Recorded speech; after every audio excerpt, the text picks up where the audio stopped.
For an 18-year-old orphan, having a child meant one thing.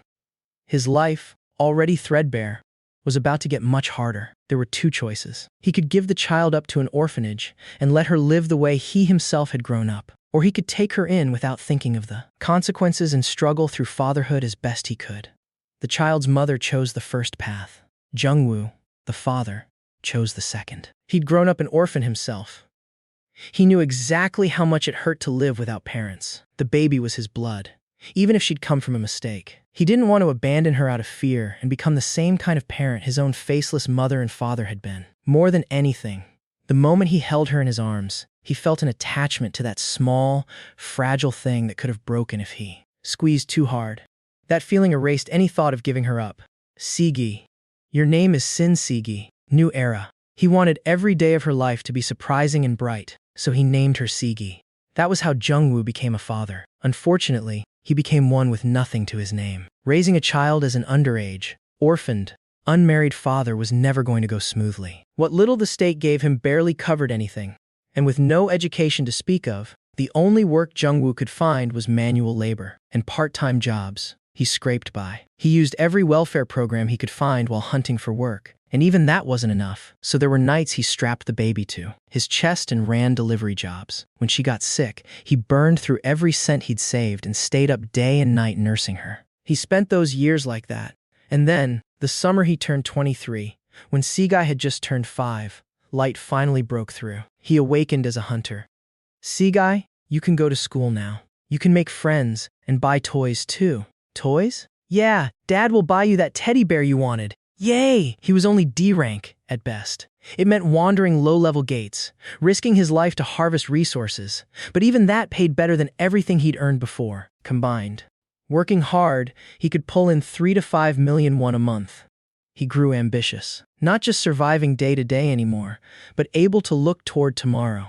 He didn't want to just be the father who'd kept her alive. He wanted to be the father who'd raised her well, the kind of parent he could brag about to anyone. He wanted to be a parent he could point to with pride. So he worked, day and night. Whether his growth ceiling was simply low, he could never say.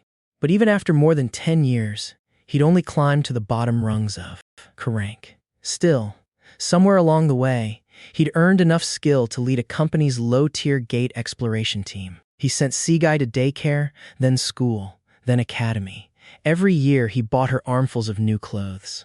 He fed her, every day, foods he himself had never been able to afford as a child. The time he spent with her shrank, but he told himself it was all for her. He kept pushing himself, telling himself he was earning the money to feed her, clothe her, raise her right. But if he was going to live like that and hand in a report card for it, the world graded with astonishing cruelty. A roar tore through the air. Jungwoo lifted his head, propped against the wall of a collapsed building, his eyes hollow. Above him hung a gate that swallowed the entire sky, glowing black-violet, staining every ceiling in sight with its color. A zero gate. A disaster that had appeared fewer than 10 times in recorded human history. One nothing could stand against. It had brought down all of Seoul, a city that had once held half of South Korea's population. Every building beneath that sky had collapsed into rubble, and scattered across the wreckage were fragments of what had probably been people. Bright red liquid pooling everywhere among them, monsters of some hideous, unspeakable shape wandering through it all. A radio crackled. The static swallowed most of it, probably in order to abandon Seoul, regroup, and plan a retaking of the city later. But Jungwoo couldn't go anywhere. He coughed, and blood came with it. His lower body was gone. A hunter's tough body had bought him some time, even in a state like this, but it was only a stay of an easier death, only an extension of a painful life. Where did it go wrong? The thought kept looping, as if he meant to burn the last spark of his life, searching for the answer. But Jungwoo already knew. He'd landed on the same answer no matter how many times he tried again. He just couldn't accept the shape it took. He turned his head. The girl was there, black, curling hair, pale white skin, eyes that turned up in a proud little slant, so pretty that he used to smile every time he looked at her. That girl now crouched, wrapped in something black he couldn't name, somewhere between gas and liquid, draped over her like a dress, staring blankly into the hell around her. Gi, ya, Sigi. He tried to say her name, but it came out broken. He couldn't tell if it was blood or tears choking his throat. This child was the cause of the end of the world. The daughter he'd sworn to raise as the most beloved child alive had brought all of this down. Had she done it out of malice? No, that wasn't it. Stop, please. It was the Zero Gate's doing. That disaster wasn't like a normal gate. It didn't just spit out monsters. It latched onto the unawakened person with the greatest hidden potential and turned them into a host for its legion, rewriting their mind and reason until they became a harbinger of ruin. Seaguy had been sacrificed to that. He didn't want to believe what he was seeing, even with his own eyes. The sight kept forcing the same question through his head. Where did it all go wrong? Jungwoo's lips moved. Why? Why did it have to be you? Why didn't I notice until you'd already become this? Why? Why did you have to fall apart all on your own? If you'd said even once that something felt wrong, would things be different now? Again and again, he breathed out the question with his dying breath, knowing full well no answer would ever come. His vision kept dimming. He could feel the end approaching as the blood drained out of him. That was when it happened. Hey, Seaguy spoke. She shouldn't have had any reason left in her. And even now, her expression looked like something wearing a human shell. And yet, she'd spoken like a person. Just as he reached out, hoping some piece of Seagui's self might still be in there. I actually didn't want to be alone. The words, tossed out so lightly, stopped his hand cold. Jungwoo felt like his breath had stopped as he stared at her. Tears. A single line of tears was sliding down Seagui's right cheek. He had no time to make sense of the confusion. The instant his reason was stolen by that tear was brief. A spike shot out from Seagui's dress. A crack. Jungwoo's world went black.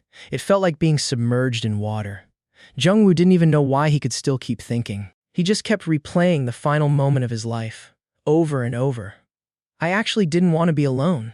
That line alone consumed his thoughts. It was a process of facing original sin.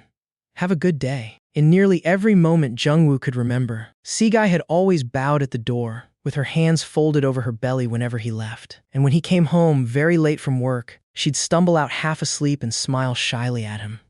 That was all he remembered of her. He remembered so little because he had spent so little time with her. Because he had to raise her well. Because working harder meant she'd grow up with plenty. Because he had to be a father worth being proud of. Every moment he'd driven himself, with those thoughts layered itself over his memory now, one after another. Even with no body left, his chest tightened. He felt the illusion of his heart pounding wildly. It hurt. His eyes burned. No, that hadn't been for Shigisaki. It was for me. That was so I wouldn't be ashamed of myself. Being a father worth being proud of meant being a father who looked good to other people. Not wanting people to point fingers at a motherless child was really just an adult's own greed, his own discomfort at how the child might be seen. Making a child laugh, making her happy. That wasn't it. None of it. Jungwoo already knew exactly what Seaguy had desperately wanted. I should have stayed by her side. He'd been looking at the world's eyes instead of his child's. He, who'd once resented having no parents of his own, should have known that better than anyone. And still, he hadn't. Obsessed with becoming a father worth being proud of. He'd never once tried to become a good father. He hadn't even realized those were two different things. What if he hadn't lived that way? The fantasy kept unspooling. Useless now that it was too late. When the country had first begun stirring with signs of the coming Zero Gate, Seaguy must have sensed the change. Maybe she would have told him, instead of suffering through it alone. Even before that, if he'd simply paid more attention to her, spent more time with her from the start, maybe he could have drawn out whatever gift lay hidden inside her sooner. No, it wasn't even about reasons like that. I should have made her smile. The last Seaguy he remembered had been crying. The thoughts wove themselves into regret. They wrapped around his throat like chains and dragged him further down into the dark water. He sank and sank, his thoughts growing hazy. Even as the sense of who he was began to fade, only the face of the child he'd failed to properly care for stayed clear. In the end, he'd been an unworthy father. That was the only thing that stayed sharp. And then, click. At the very bottom of the sea he'd finally reached. A flash. Have a good day. A young voice rang out, and all at once, every sense came rushing back, vivid and whole. Jungwoo startled awake and lifted his head. A scene both familiar and hazy sat in front of him. Yellowed, stained wallpaper, a narrow hallway and entryway, an old shoe rack piled with shoes big and small. He knew this place. 10 years ago, it was the tiny studio he'd lived in before he became a hunter, back when he drifted between day labor jobs. Then whose voice was that? Just now, Jungwoo's eyes trembled. He turned his head. She was there. Seegi? HM? Not the 15-year-old Seegi with tears on her face, but a still small, 5-year-old Seegi, standing at the entryway with her, hands folded over her belly, tilting her head up to meet his eyes. Curly hair, eyes still round with youth, soft, plump cheeks, short little arms and legs. The small, precious child looked up at him with wide, curious eyes, mouthing something. Why? What's wrong? He wondered, and after a moment, landed on an answer. A dream? Probably the last dream of his life. An illusion built from the endless regret that had welled up in the moment of his death. Dad, aren't you going to work? The question tore at Jungwoo's chest. He realized, too late, that in this memory, he'd never once actually walked over to his daughter. Seegi's words about not wanting to be alone must have piled up, layer after layer, from moments exactly like this one, over an entire lifetime. I have to go to work. She glanced up at him nervously, and it broke his heart to see it. Jungwoo thought, if this really was an illusion born from the regret at the end of his life, then now, if nothing else, shouldn't he finally give her the answer he'd never once given her in life? Fighting down the stabbing pain in his chest, he said, should I stay with Seegi today? The change was immediate. Really? Seegi's eyes lit up. A wide grin spread across her face, showing off the gap where her front tooth had fallen out a little earlier than most kids. However, she'd managed to hold it in until now. The face that had always looked strangely composed for her age broke apart into an ordinary child's face. You're not going to work today? She came running over, pit-pat, and threw herself against his leg. Jungwoo knelt and pulled her into a hug. She was so small, so light, that the weight of her made his heart ache like something had carved into it.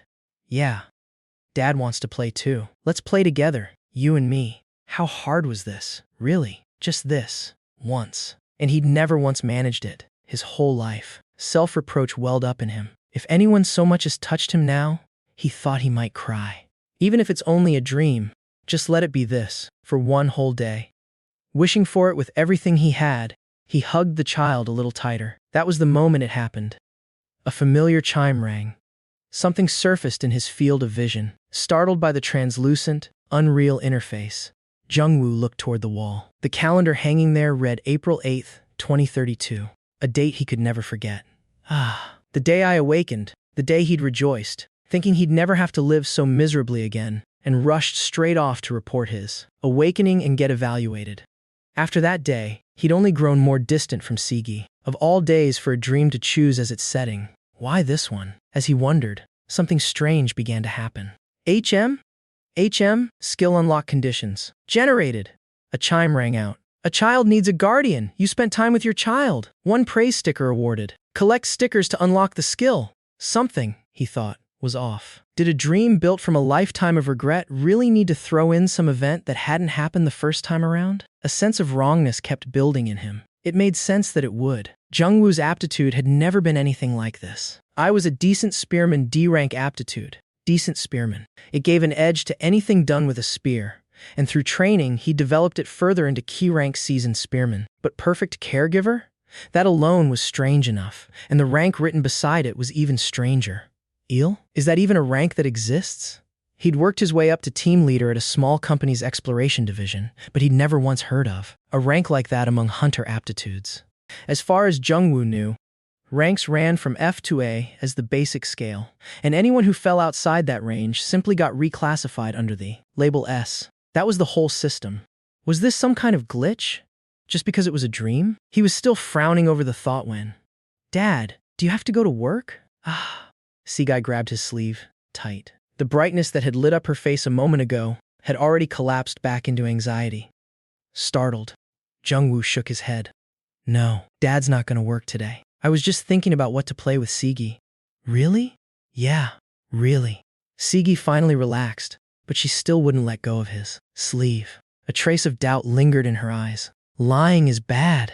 In that moment, Jungwoo understood something. Seegi was sharper than he'd given her credit for. She was good at reading adults, and the only reason she'd never shown it was that she didn't want to make her parents' life harder, so she'd played the composed, grown-up child instead. Guilt sank into him at the way she pressed him, as if she'd already decided he'd made a promise and now had to keep it. He smiled, trying to reassure her, and told himself that whatever else was going on, he needed to focus on the sea guy in front of him right now. Should we eat first?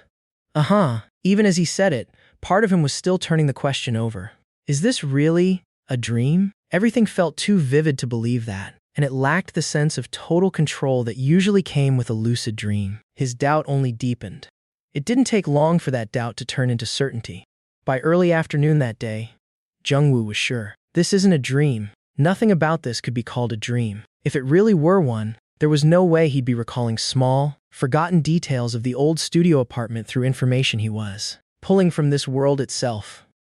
A stain on the wall he'd genuinely forgotten, or news stories that had been in the headlines back then. Beyond that, no dream held together with this kind of continuous, unbroken flow of time. There was more to it than that. Setting aside how vivid everything feels, a dream can't produce information I don't actually have. Look at this. Teacher taught me. A crane?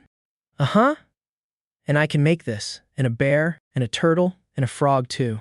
Sea-Guy put on an origami show. She seemed desperate to show off everything she'd learned, folding one shape after another for a full hour without tiring, and Jungwoo genuinely didn't know how to make any of them. Information he didn't have was being produced right in front of him, which left only one conclusion. Time has rewound. That was the moment. Here! This is a present for Dad! A bear! Papa Bear! And this one's Baby Bear! Jungwoo took the two bear heads she'd folded out of blue paper and felt a jolt of déjà vu. Parents' Day, probably about 2 years from now. He remembered receiving a folded carnation from Sigi that she'd made at kindergarten for Parents' Day. She hadn't gotten to pin it on him herself. His exploration that day had run until dawn, and when he finally got home, what he found was Sea-Guy asleep with the carnation still clutched, tight in her hand. He remembered how, come morning, he'd simply been glad and pinned the flower on himself, thanking her, and how she'd giggled but chewed on her lip at the same time. Back then, he'd assumed she was just shy. Looking back now, though, he wasn't so sure. Maybe she was disappointed she never got to pin it on me herself. The feeling pressing down on his chest returned, and with it, he had to face the reality of it all. If all of this were real, I could fix it. He could spend more time with her. He could look at the world through her eyes. He might actually be able to protect her, properly, this time. The moment that longing surged up in him, the reason behind any of this stopped mattering. Jungwoo held the paper bear close to his chest. A heavy, choked-up feeling rose in him. Thank you. Since it's a present from Sigi, Dad will treasure it. Hee! If this really was a second chance, he wasn't going to take the wrong path. Again, he'd make everything right. That was the thought running through his mind when a chime rang. A child needs praise. You affirmed your child's achievement. 1 praise sticker awarded. Collect stickers to unlock the skill. The familiar alert had surfaced again. Jungwoo's eyes narrowed. So what, exactly, is this thing? It was an aptitude whose nature he still couldn't begin to place. On December 31st, 1999, dimensional rifts had appeared without warning and begun spilling out monsters. People called them gates. Those who were exposed to the rift's energy and awakened supernatural abilities, using them to hunt the creatures that came through, were called hunters. Anyone living in this era knew those two concepts by heart. And when it came to hunters specifically, Jungwoo could say with confidence that he knew more than most. You get a game-like interface. Based on the aptitude it lists, you're assigned a role. The mechanics of being a hunter closely resembled a game character's. First came the aptitude, which functioned like a class, then the skills earned through quests tied to that aptitude, and finally the ranks that rose as you built up proficiency. It was an intuitive system, not hard to understand on the surface, though the deeper data got complicated fast. None of that mattered right now, either. Only one thing kept nagging at Jungwoo: a caregiving aptitude. He couldn't wrap his head around it. No one else, presumably, had ever rewound time and awakened a second time. But even so, this was a case of his original aptitude changing entirely. Was this simply an effect of the time travel itself? Had aptitude gained through awakening always carried some element of randomness he'd never known about? There was no way to know. And that wasn't even the strangest part. A trait that lets me take better care of a child? Awakening was known to produce all sorts of bizarre traits outside of combat, but this felt like it went further than that. What kind of skill could this even produce? A better singing voice for lullabies? Cooking tailored to a child's palate? Jungwoo's limited imagination could only conjure up things like that. They'd certainly be useful, sure, but he wasn't convinced any of it justified a full hunter awakening. He spent the rest of the day in that state of confusion. All the while, the quest kept quietly running in the background. Playing together is more fun. You became your child's playmate. 1 praise sticker awarded. Picky eating is bad. You guided your child's eating habits. 1 praise sticker awarded. You need enough sleep to grow up big and strong. You put your child down for a nap. 1 praise sticker awarded. More followed in the same rhythm through the afternoon. Praise for playing pretend, for wiping away tears. 4. Braiding her hair, the system even added a gentle jab that his technique needed work. Each one chiming in and ticking the count up by 1, until by sunset he'd reached 9 out of 10. Just 1 more, and the skill would unlock. By then, Jungwoo had mostly stopped dwelling on it. It's not like I'm going to be nice to my kid just to farm a skill. That would be putting the cart before the horse entirely. What mattered to Jungwoo was making Seaguy smile, not squeezing some benefit out of her. If a useful skill happened to come out of it, he'd gladly use it, but he had no intention of getting fixated on the mechanic itself. Better to focus on what was right in front of him. We're going to eat what we bought? Yeah, we're going out for something delicious. Something really, really good. Jungwoo lifted Seaguy into his arms and carried her out of the apartment. It had suddenly occurred to him. How many times had he actually taken her out to eat? Before she started school, he was fairly sure the answer was never. Even after she started, he'd mostly just paid for a table and told her to go enjoy herself with her friends. The number of meals the two of them had shared alone, just father and daughter, he could count on one hand. So he decided they'd eat out, a buffet, together. By the time they reached the restaurant downtown, Seagui's eyes were shining. Wow, there's a ton of food, right? Uh-huh. So much! You can eat as much as you want. Seaguy. Really? Yeah, really. She looked like she couldn't quite believe it. Then, with a worried little face, she said, "But I can't eat all of that." HM? You're not supposed to leave food. Seaguy looked, thoroughly panicked. Ah, right. Segi doesn't understand the concept of a buffet yet. She apparently thought they couldn't leave until she'd finished every last bit of it, herself. Realizing this, Jungwoo said, "You don't have to eat it all. Everyone else here will eat whatever Seaguy can't finish." Only then did she let out a relieved little phew. Then, finally, they ate. Jungwoo watched Seaguy dig happily into one thing after another and smiled, a bittersweet feeling in his chest. She's just a kid, after all. She'd always talked early and clearly for her age, always seemed unusually polite and composed. He was only now realizing that composure had been an illusion built entirely on the child's own consideration for him. It had been like that from the moment they left the apartment. Segi kept touching her clumsily braided hair, giggling like she loved it no matter how rough the job was. On the bus, she'd sat on his lap and gripped his arm tight the whole ride. Once they got downtown, she chattered on about which shops she recognized. Even now, she was too busy announcing her opinion on every new dish to slow down. Just being out together seemed to delight her. The smile hadn't left her face all day. These were things he could have learned in a single day. He'd gone an entire lifetime without knowing any of it.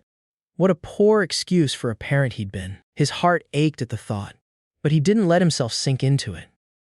I'll just learn it all, piece by piece, like this. That has to be better than before. That, he decided, was what he had to do with this second life. He held on to the resolve. Eventually, the meal ended. Jungwoo carried Seagi back out onto the street, her belly round and full, worn out from eating. Had it been a good day? Would today become a memory Seagi actually held on to? Wondering, he asked her, "Did you have fun today?" "Uh-huh. Good. I'm glad. Want to come out and play again sometime?" "Really? Really? Really? Really, really, really?" Her eyes lit up again. Jungwoo let out a soft laugh. He was just about to answer when, real, a roar tore through the ground. "Ah, ah!" The earth screamed. The sky screamed. People screamed. A chill shot down Jungwoo's spine. He looked up, and horror swallowed him whole. A gate, deep crimson, the kind that spat out a single overwhelming entity, a second gate. It had settled right on top of the tall building ahead of them. A black arm burst out from inside the gate. What followed was a head like the skull of some horned beast, a torso with its spine exposed, a thin waist covered in black fur, and legs that bent the wrong way. It stood roughly 3 stories tall, Hollow red light glowed in the empty sockets of its skull. The monster looked out over the crowded street. A siren screamed. The city, alive with energy only moments ago, dissolved into terror. The siren wailed, and people shoved past each other in a rising wave of panic. Jungwoo pulled Seaguy in tighter. He knew exactly what that thing was. His legs shook, trembling badly. He felt his spine turn to ice. And a ranked champion? That particular pressure radiated only from champion-class entities of a rank or higher. It took at least 5 hunters of the same rank risking their lives together just to bring one down. Why now? Why here? Had something like this ever even happened before? No. More importantly, they needed to run. Thoughts flooded his mind, one after another, but his body wouldn't move. That was when it happened. Hick! A small sob came from against his chest. Hick! Jungwoo looked down. Segi was crying. She'd watched the people around them screaming and scattering, then buried herself against him, curling in tight before glancing up at him, with tears trembling on the edge of her eyes. In that instant, Jungwoo's mind went cold and clear. Seaguy, he had to save Segi. This was no time to freeze. He turned without thinking it through, wrapping his arms around her, shielding her head against his chest. Muttering something like a prayer under his breath, he ran. It's okay. It's going to be okay. Let's go home. Dad's right here. But a crash split the air. The thing from atop the building slammed down, landing almost right in front of him. Its eyes met his. Jungwoo froze in place. An unfathomable terror swallowed his entire body. His body acted before thought could catch up. He spun, instinctively turning himself so his body blocked Seaguy from the monster's line of sight. I have to protect Seaguy. That single thought painted itself black across his mind, drowning out everything else. He'd give up his own life without hesitation, but not hers. That thought coated every other thought in the same color. He squeezed his eyes shut. That was the moment. A chime rang, and with it, something unreal took shape. You have to protect your child. No matter what, you put your child first in the face of a mortal threat. 1 praise sticker awarded. Wonderful caregiver 10/10. Congratulations. You've collected all the praise stickers. The unreal thing began turning into something real. A quiet warmth seeped into Jungwoo's chest. Something with no physical shape he could name. A skill. This was the sensation of a supernatural force settling into place. The thing that fused with an aptitude and turned a hunter into something more than human. Now, of all times, the thought barely had time to form. Please, anything, he prayed, begging for some way out of this. And a chime rang. An interface surfaced. No more worrying about villains. Skill. Kids need a hero. Has been unlocked. Warning. Required subordinate skill missing. Loading skill. Children should only see the good things. Skill. All ages filter has been unlocked. Static crackled, and a second power bloomed in his chest alongside the first. 2 skills, both at once.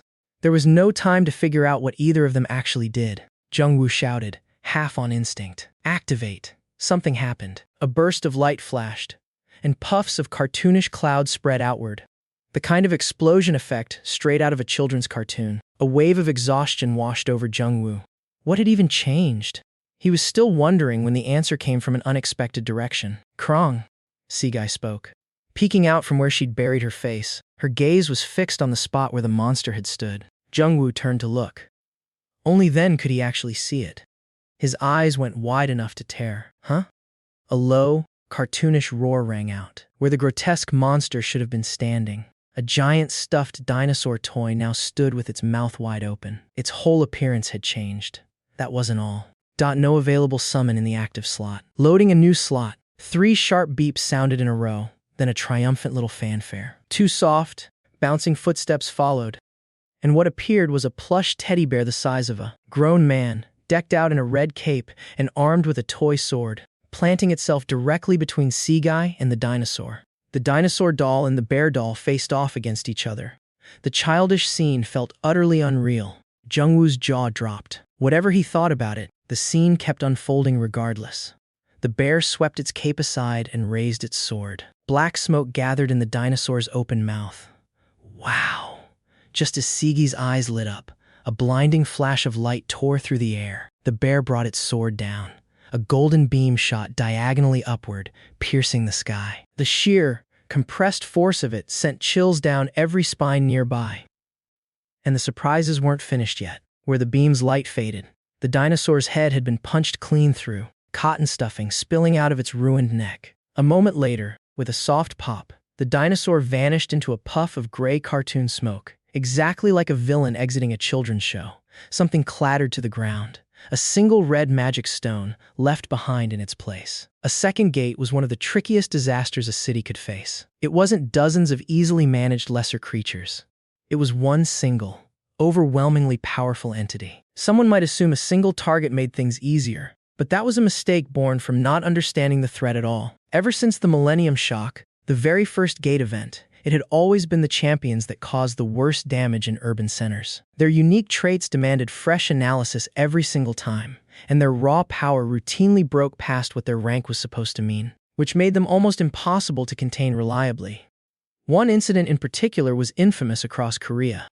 A ranked champion known by the designation Longinus, a creature that fired spikes generated along its spine like artillery, each shot carving out a crater 300 meters long and 10 meters wide, had once leveled the center of Chuncheon. With a history like that behind them, a ranked champion monsters had become something like a symbol of terror to the public. The moment a red gate appeared, mass panic was simply inevitable. Korea might have a reputation for handling gates unusually well, but that reputation had never once promised total safety from whatever came crawling out. And yet, did it just get taken down? The street that had been a war zone moments earlier now sat in dead silence. Only some pop song, oblivious to the mood, kept thumping along from a nearby storefront. People stared at the man standing in the middle of the street, a child held tight in his arms, breathing hard. His friendly features and tall frame made a good first impression, but the cold sweat and the tremor in his eyes told a different story. He still looked too dazed to process what had just happened, clutching the child close, lost in his own confusion. But the crowd could understand why. That guy. Just now. Yeah, an awakening.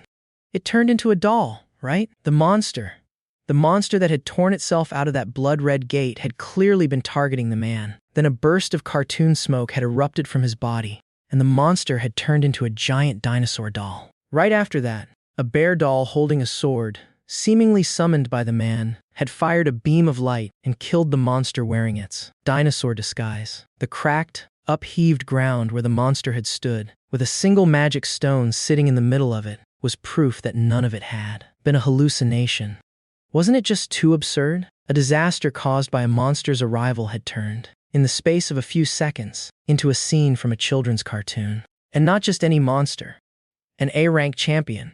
The kind of entity known as an urban catastrophe. The gap between how ridiculous it looked and how serious it actually was left everyone too stunned to speak before the thought of, "We survived," could even catch up, while the confusion was still spreading. "Moving in! Everyone, please evacuate this, huh?" Hunters showed up. Late, in a sense, though barely 5 minutes had passed since the incident began.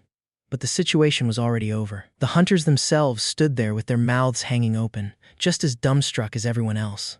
A shutter clicked. The entire scene had already been caught on someone's camera lens. From the very start of the incident, some attention-seeking bystander had been filming it all, despite not knowing if he'd survive the next second, and now he tucked his phone away into his jacket, giggling to himself. This is huge! The gate had probably been a rank, and a ranked champion, turned into a dinosaur doll, killed in one hit by a teddy bear. Anyone with even a passing interest in hunters knew exactly what that meant.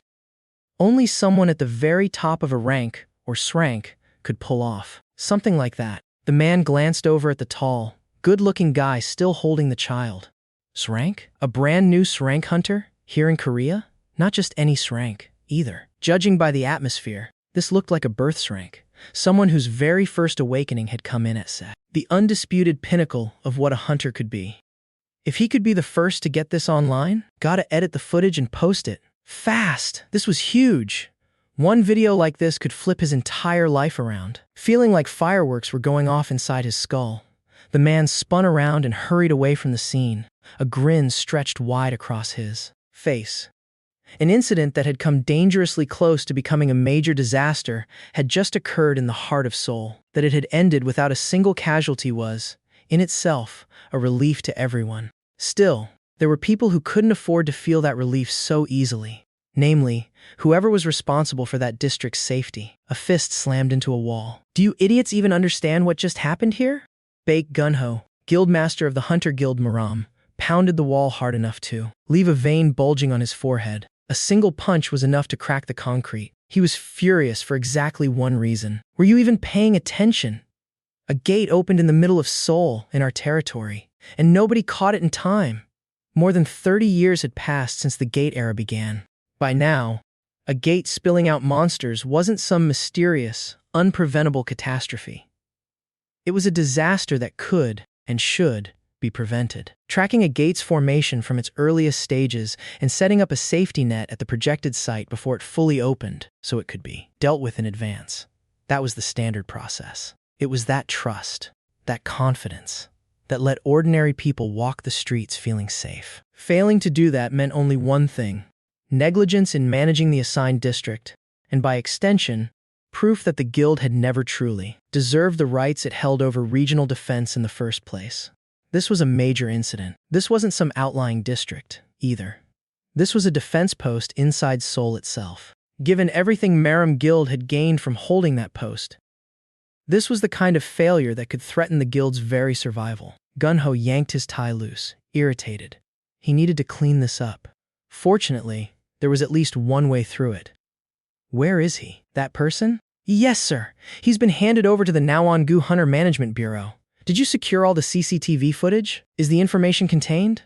All done, sir. No information about him has leaked yet. Let's go. Move, now. Fortune had smiled on him, in a way. With casualties sitting at essentially zero, the cleanup wouldn't be too difficult. More importantly, the one who'd handled it hadn't been some elite hunter from a rival guild. He'd been the rawest of rookies, a hunter who'd only just awakened. Not that his size mattered much, given what he'd just done. His rank. And there's no way that's not a birth's rank. Gunho had already reviewed the CCTV footage himself. On the surface, the ability looked absurd, almost childish, but analyzed properly as a hunter's skill. There was more than one detail that sent a chill down his spine.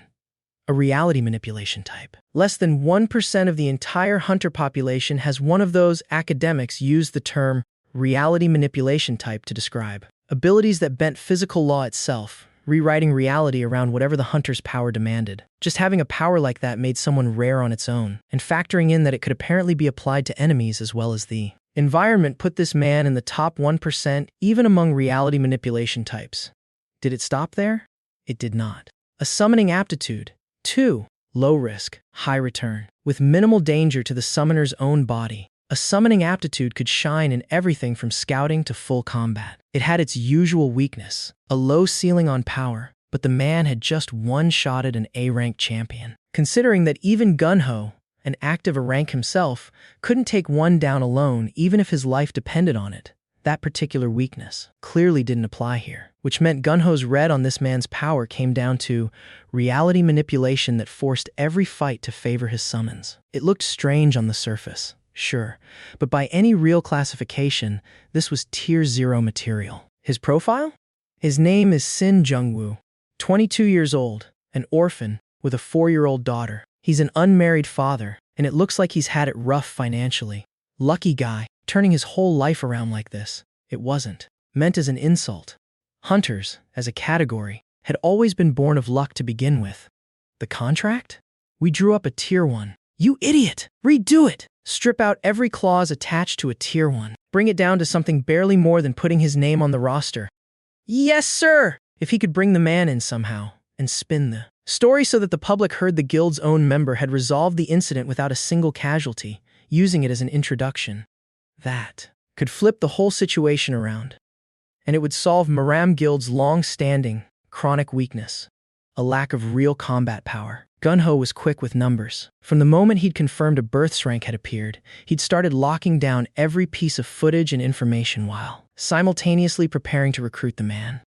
It was a hand trying to cover the sky, sure. By tomorrow morning, the whole country would know about this. But if he could close the deal tonight, none of that would matter in the slightest. He hurried his steps, changing into a meeting suit, slicking his hair back. Strapping on his watch, he climbed into his car and told the driver, "Floor it. I don't care if we get a ticket. Just get to the bureau as fast as you can." "Yes, sir!" the engine roared. Gunho's leg bounced the whole ride, his mind spinning through every possible way to negotiate, every angle to close this out. The only thought filling his head was that he needed to meet this man and seal the deal as fast as humanly possible. Impatience and anticipation tangled together by the time he reached the bureau. Planning to handle this quietly, he stepped out of the car. But, "Let us in. Hey, you. Hey, bureau. Don't try any funny business locking some innocent guy into a slave contract. Get the district councilman on the phone. After everything I've paid that man, this is how he screws me over. We're with DBS. Just let us cover this. Just let us ask him one question." Gunho's jaw dropped. What the hell is this? The area in front of the Nawangu Bureau had already turned into a full-blown market riot. It wasn't an angry mob. It was reporters, broadcasters, and beyond that, scouts and executives from every major guild across Seoul, along with several guildmasters, whose faces Gunho recognized, all of them fighting to get inside the bureau. How? Already? So fast? Gunho's mind went completely blank. "Gee, Guildmaster!" His assistant came stumbling up behind him, drenched in sweat and gasping for breath. Face pale, he held up his phone. "Something's happened. Look, here." Only then did it click. A vein rose on Junho's forehead. "What the hell is? Are you seeing this, guys? Right here, right here. Watch." The hunter just shields the kid. And then, it was footage from some global video platform. A pimply-faced man was spitting as he ranted excitedly. And the clip playing behind him was the very battle Gunho had thought he'd already contained. It looked like the man had filmed it himself. "It's already gone national." His assistant pointed at the view count under the video. The number needed no explanation. It hadn't even occurred to Gunho that with people's lives hanging in the balance, some lunatic would still stand there filming the whole thing on his phone. By now, people had taken to calling the current era the Age of Hunters. Set aside the fact that engineering built around magic stones and monster materials had become the backbone of modern industry. It had only been 30 years since the gates first tore open and the world fell into chaos. Having watched who exactly had stood against those invaders from another world, and how much they'd sacrificed to protect civilization, modern humanity couldn't help but idolize hunters like heroes. So stories about hunters and gates were always the hottest topic around. The news had, on more than one slow day, run a whole segment on some hunter simply eating a burger alone while scrolling his phone. Given that kind of climate, even a small leak of information about today's incident was guaranteed to break open like a burst dam, flooding every outlet with related coverage. The very first source was a video from a channel with about 150,000 subscribers, one that mostly made hunter-related content, usually. Interviews the owner filmed by tracking down hunters downtown. This time, he'd posted a video with a title practically built for clickbait. "The birth of a new rank hunter! Is this the first leaked footage?" The clip showed Jungwoo holding Seaguy as he faced down the A-rank champion. The instant the monster's mouth, shaped like a goat's skull, split open wide, Jungwoo could be seen spinning to lock Seaguy safely against his chest, and right after, his skill activated in a burst of cartoon smoke. Footage of a freshly awakened hunter cutting down an A-rank champion in a single move. How could that not become the topic burning through the entire country? Of course, in the first few minutes after it went up, most of the response was people insisting it had to be some kind of fake. The comments piled up fast. A mix of people scoffing that the effect looked like something out of a bad edit and people claiming a friend had actually been there and could confirm it was real, with plenty more jumping in to mock the "I have a friend who saw it" crowd and to pick apart the footage frame by frame, insisting there was no sign of tampering, only to get mocked in turn as armchair analysts who suddenly claimed to work in visual effects. The skepticism made sense. This was a claim about a birth rank awakening, after all. The entire country had only 5 rank hunters total, and not a single one of them, as it stood, had been born at that rank from their very first awakening. Someone like that suddenly appearing out of nowhere. How was anyone supposed to believe that right away? But the mood flipped almost instantly, because a wave of follow-up news reports started pouring in. The atmosphere here is intense. We can see executives from Jikwal and Kionhwa, 2 of Korea's leading guilds. And right behind them, the Guildmaster of Athena has arrived in person. Through channels no one could dismiss as staged, one famous hunter after another was showing up outside the bureau building, lending the story real credibility. That was when public opinion online started to turn. People began asking if this could really be a genuine shrank, and a birth shrank at that.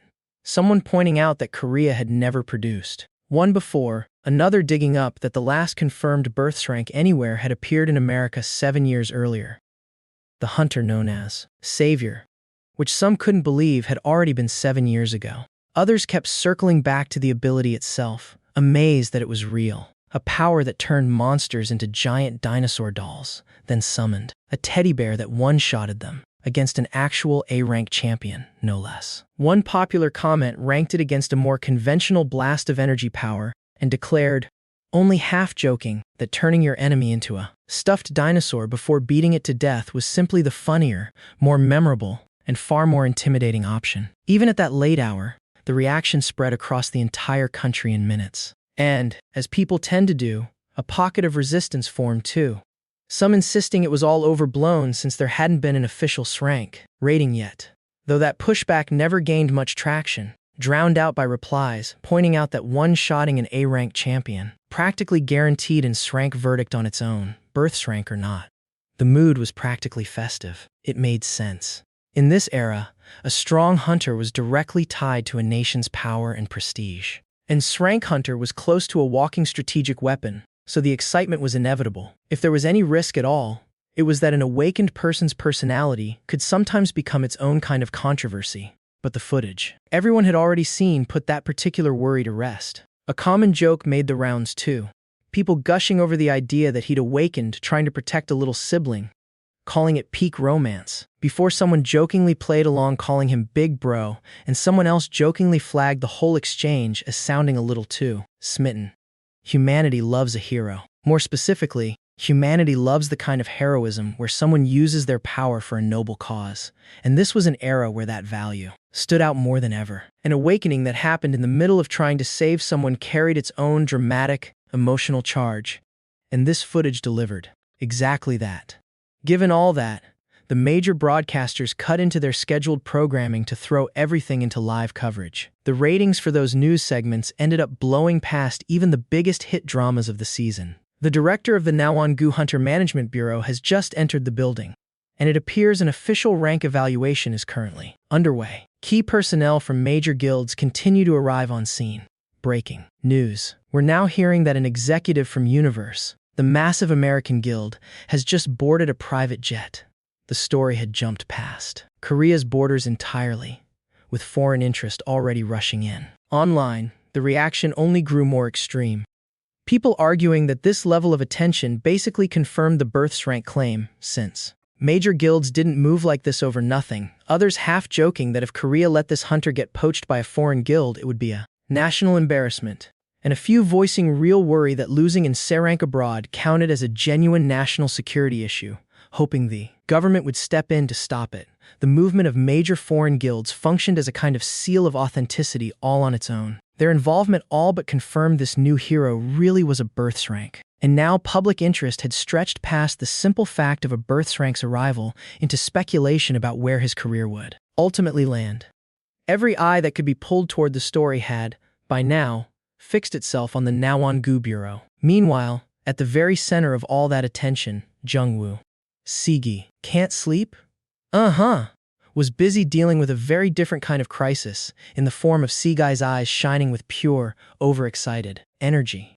Jungwoo hadn't even fully registered how the situation had unfolded before he found himself already inside the Hunter Management Bureau. His heart still hadn't settled, and he was doing his best to make sense of everything that had just happened. What in the world? His gaze drifted to the interface floating in the air. Sin Jungwoo. Perfect caregiver L. Active skills. All ages filter L. Kids need a hero. L slot 1.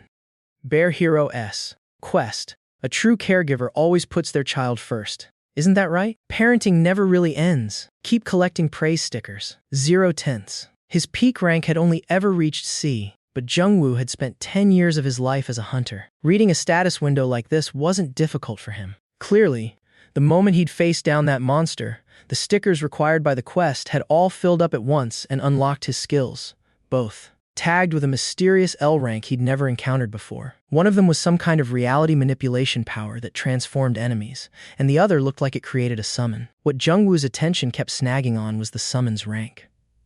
His rank, for a summon, it still didn't feel real. Given that a skill's rank, when unlocked, was usually tied to the difficulty of the quest that produced it, This felt, by Jungwoo's own standards, like a reward wildly out of proportion to what he'd actually done to earn it. It wasn't even a one-time quest. The way it had immediately refreshed with the exact same content right after completion meant this was a standing quest. In other words, this quest was apparently meant to be his main growth path as a hunter.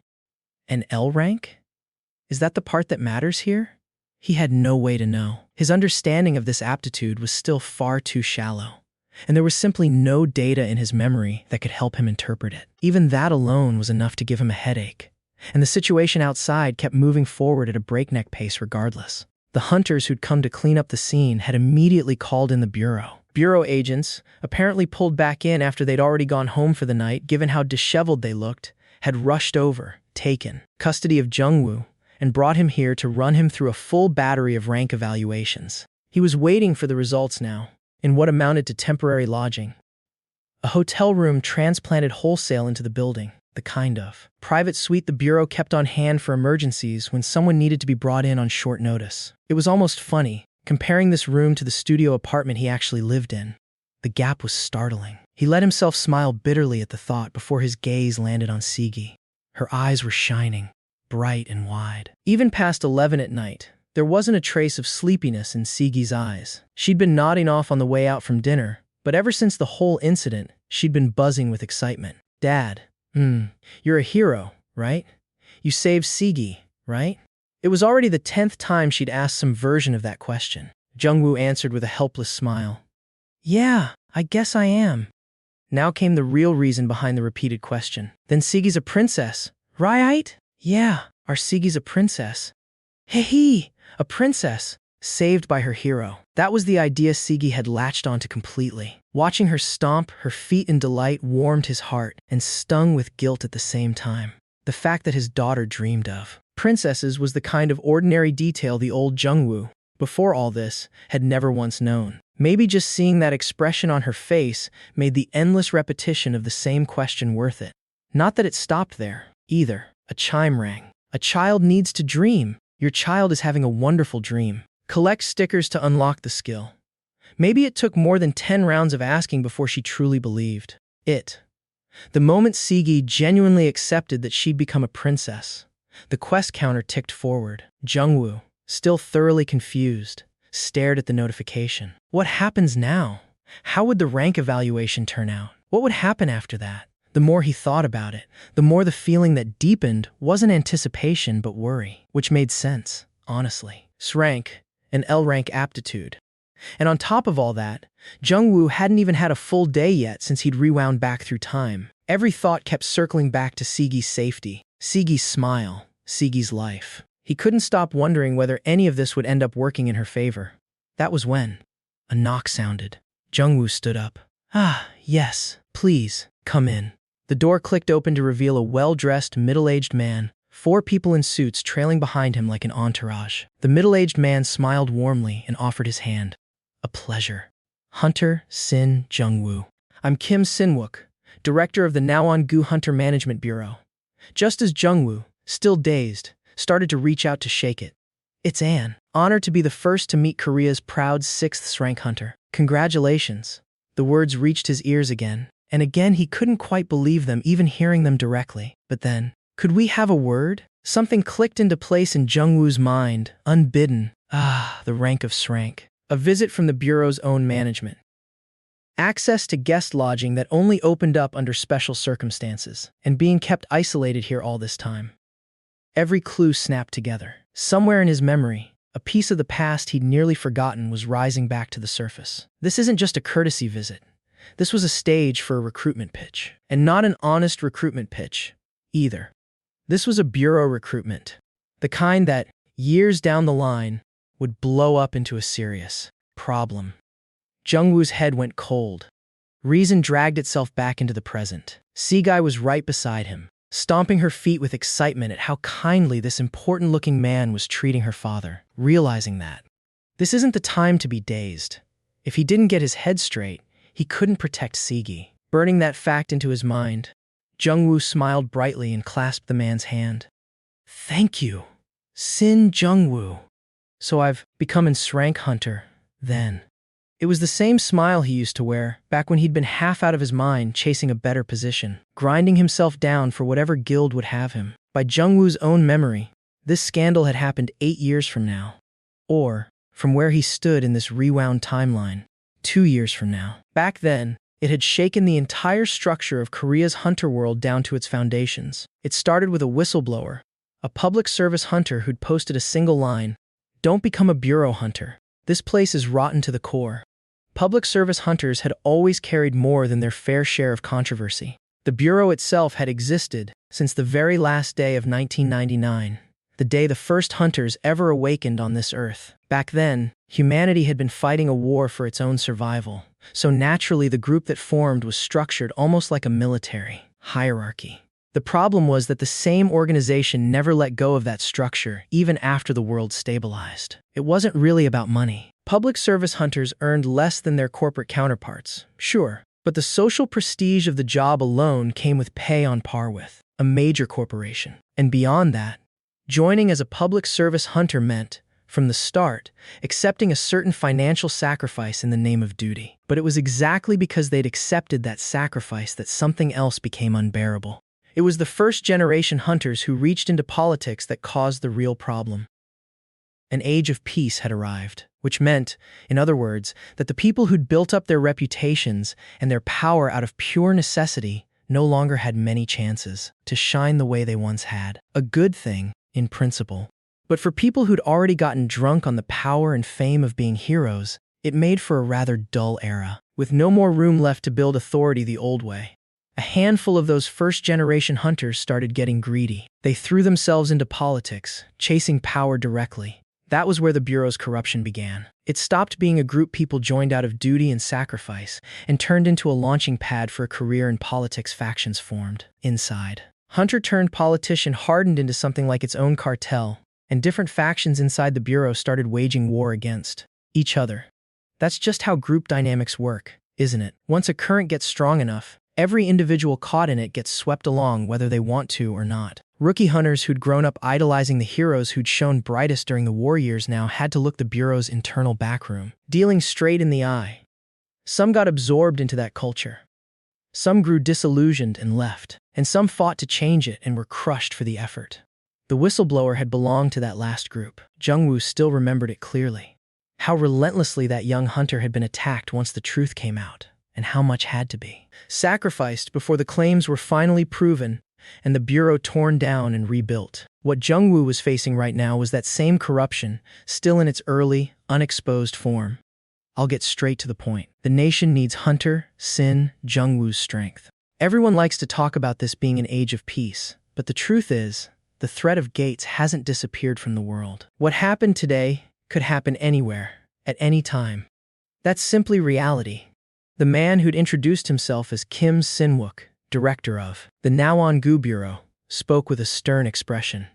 I can't promise you wealth or glory, but I want to appeal to your sense of recognition and duty. Would you be willing to use that power for the public good? A contract was laid out in front of him. Jungwoo studied the man's face. It wore the look of someone resolute in the name of justice and duty, but realistically speaking, that expression could only ever be a mask. That's just the era we live in. No one climbed all the way to District Bureau Director in Seoul with entirely clean hands. Every achievement in that world came tangled up in something messy. It didn't take much effort for Jungwoo to see that this man was no different from anyone else. Jungwoo looked at the contract. He still wasn't ready to process any of this. Everything still felt too surreal. But that didn't mean he was free to make a careless decision just because he was being swept along by everyone around him. He slowly rubbed Sigi's back as she started to doze off. The weight in his arms was everything he had to carry, everything that mattered. He'd accepted the fact of his return. He'd accepted everything that had changed. So, given all of that, what kind of decision should he actually make here? What kind of father did he need to be? He turned the question over, and the answer came back to him in her voice. You're a hero, right? You saved Sigi, right? At the very least, a father who clawed his way through dirty compromises chasing power wasn't the kind of father Sigi needed. Once was enough for that kind of regret. I appreciate the offer, Jungwoo answered with a gentle smile, but I'll have to decline. Kim Sin-wook, director of the Manhwa Hunter Management Bureau, understood something in that instant. A 23-year-old unmarried father, an orphan, a naive kid who'd just gotten lucky enough to become a rank hunter today. None of those labels came close to describing the man actually sitting in front of him. What the hell is this guy? Right up until he'd walked into this room, Sinwook had been practically giddy. And why wouldn't he be? Korea's very first births rank hunter had just appeared in his own district. Recruit him successfully. Cultivate a close relationship. Quietly set the trap so there'd be no way out later. Use all of it to climb higher within the party. The plan was still rough, but he'd figured that with the right details filled in, this was more than achievable. A stroke of pure luck falling right into his lap. But the longer the conversation went, the more he suspected that wasn't going to happen. Could I ask you to reconsider? Even just once? The nation. This doesn't seem like something to decide in a hurry. I still haven't fully processed the fact that I'm apparently an rank hunter. That's understandable, but that's exactly why I want to impress upon you how badly that power is needed. First of all, it's late, and this isn't the kind of decision I should be making on the spot. Jungwoo deflected the uncomfortable topic each time, gently but firmly. Whenever Sinwook tried to force the conversation back on track, the pressure came right back the other way. Wordless, but unmistakable. This wasn't an ordinary man. If he were the naive kid he appeared to be, someone who could be pressured by atmosphere, circumstance, or title alone, none of this composure would make sense. Sinwook felt his impatience rising. Hiding it as best he could, he tried again. Of course, this is rank power, a births rank, no less. With an ability like that, you could achieve anything you wanted.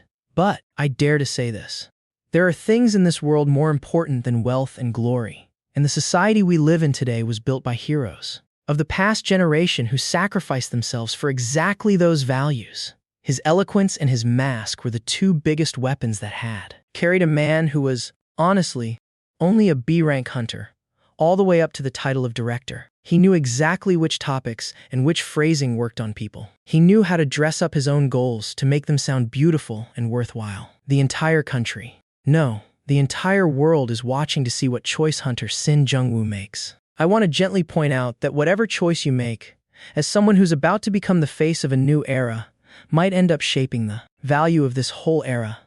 The times demand heroes. The public gets swept up in heroism. Everyone knew that much by now, which meant it was time this young man learned exactly how much weight he was holding. So Sinwook put the mask on.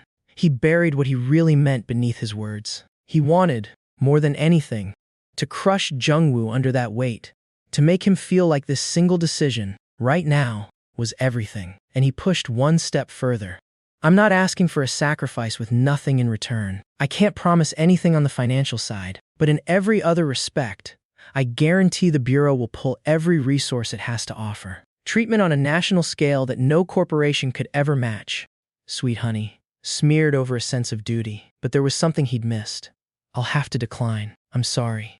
Jungwoo might have looked like an amateur on the surface, but a man who'd sacrificed his entire youth to raising a child out of pure responsibility saw the world with a scope far wider than most people his age, and more fundamentally than that.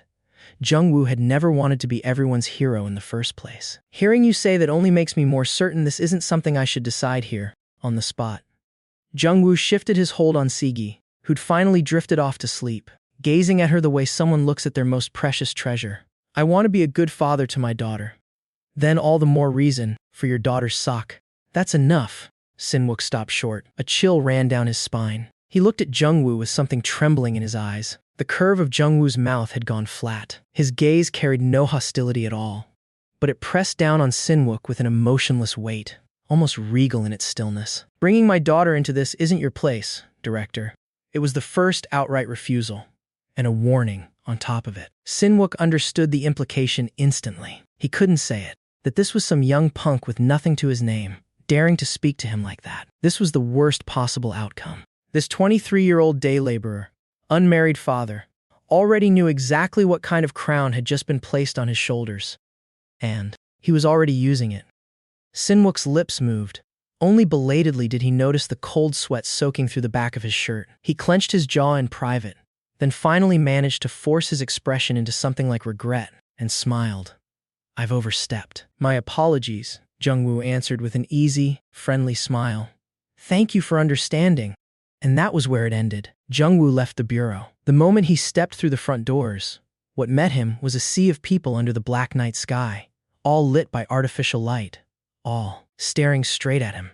Should he feel glad about this? Scattered here and there among the crowd, he recognized the faces of names that had defined 10 years of the hunter industry he remembered, except now they all looked younger than he remembered them being.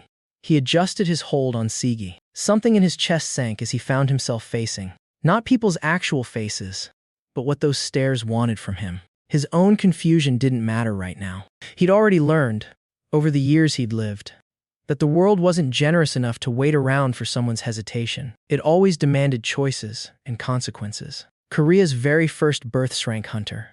That was how the world had decided to see him now, which meant all he had to do was act the part. He just needed to figure out clearly what needed doing and how to navigate it. Camera flashes went off in a blinding storm. "Hunter Sin Jungwoo, this is DBS, WBC here. Just one word, Hunter Sin Jungwoo. Could we get a moment?" The crowd roared loud enough to shake the whole neighborhood. The noise made Sigi stir, her eyes fluttering half open. Jungwoo gently rubbed her back, the child still too deep in sleep to properly open her eyes, and whispered, "It's okay, Sigi. Go back to sleep." He stepped forward, one step at a time. A path opened. Some people pushed forward, trying to close the distance. Others held them back, trying to widen the path instead. The first group was desperate. The second was greedy, but careful about how it showed. Jungwoo walked without a word, just as he was about to pass through the bureau's front entrance. "Have you agreed to join the bureau?" The question came from whichever reporter had been shouting most desperately of all. Jungwoo turned. It was one person's question, but he could tell everyone here wanted the same answer. "I'm sorry, but I declined. Everything still feels surreal to me, and I didn't want to make a hasty decision in this state." Flashes went off again, and another question came right after. "Could you tell us anything about your plans going forward?" The answer mattered to more than just the people asking it. Jungwoo answered, "I plan to think it over, in time." What did he actually need to protect Sigi? To protect the everyday life that let her keep smiling? To avoid the single most tragic outcome Jungwoo already knew was possible? He'd been turning that question over the entire walk out here, and had finally landed on one answer. "I want to take the time to think about what's really best for my daughter." He shouldn't let himself get swept along by other people's momentum, not from the start. If he really did hold the upper hand in this situation, there was no reason to bend and make himself look easy to push around. If anything, he needed to make it very clear to everyone watching exactly what was and wasn't fair game. "From the moment I awakened, right now, and going forward, the most important thing to me is protecting the life this child gets to live. I don't think that's going to change." With that, he kept his answer short, and language, as it always does, takes on wildly different meanings, depending on who's interpreting it. To ordinary viewers watching from the sidelines, the statement read as humility, but to the groups desperate to claim him, it landed very differently. At least, that's how they chose to hear it. As an invitation that if they wanted him, they'd better bring something tempting enough. "Everyone get home safe." Jungwoo gave a small bow and walked fully out of the bureau grounds. No one followed him. Only the clatter of camera shutters kept echoing through the space behind him. By the next morning, births rank confirmed. Hunter Sin Jungwoo. "I want to think this through for my daughter's sake." A miracle finds a 23-year-old unmarried father. He shows a resolve not to act rashly. The entire hunter industry grinds to a halt. A string of scheduled interviews at major guilds gets pushed back. His handful of short remarks turned into headlines within hours, shaking the whole country.